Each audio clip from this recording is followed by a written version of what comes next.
Gandang araw po sa inyong lahat. Ngayon po ay medyo hindi po maganda ang balita na ikikwento ko po sa inyo at ilalabas ko po ang saloobin ko tungkol po dito sa nangyayari po na sitwasyon sa ating bayan. Meron po ako sa inyong sasabihin at talagang ito ho ay malamang sa ikakagulat ho nyo kasi magdidesisyon po ako na hindi ko ho kaya. Pero kailangan. Hindi ko ho kaya dahil alam kong marami sa atin ang umaasa sa vlog na ito, sa channel na ito. Marami po sa atin ang naniniwala po sa channel na ito at umaasa sa balita. Sabi nga nila, hindi na nga ho daw sila nanonood ng ibang balita. Dito na lang din po sa channel natin at maging sa iba pang mga banateros. Pero alam nyo ho, sa mga sitwasyong nangyayari, tulad nga rin ho ng mga iba pa ho kong demanda, kailangan ko na po magdesisyon sa buhay ko na tuloy-tuloy lamang po tayo. At syempre, tuwan-tuwa po tayo.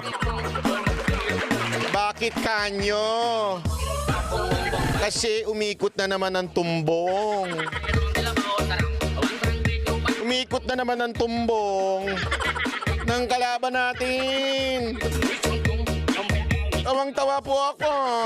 Kasi nga ho, bakit pati ko dinamay sa demanda?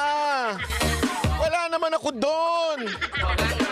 Bakit mo ako dinamay?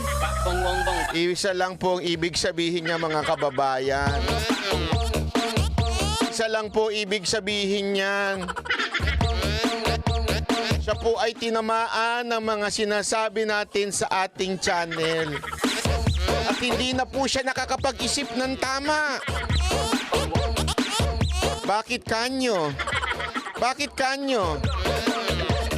Kasi nga po, hindi niya alam kung ano ba talaga ang ididemanda niya.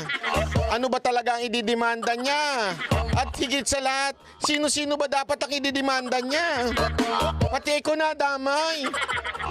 Mantakin mo ha. 5 banateros, 4 ang naandoon. Ako lang ang wala, ako pa ang inilagay. Pambihirang buhay ere. Pumunta lang ako doon ng 3 araw, tapos umuwi na rin ako. Wala ako nung panahon na lumusob kayo. Wala ako nung pangalawang araw. Nandun lang ako nung panahon na nagpunta doon si VP Sara Duterte.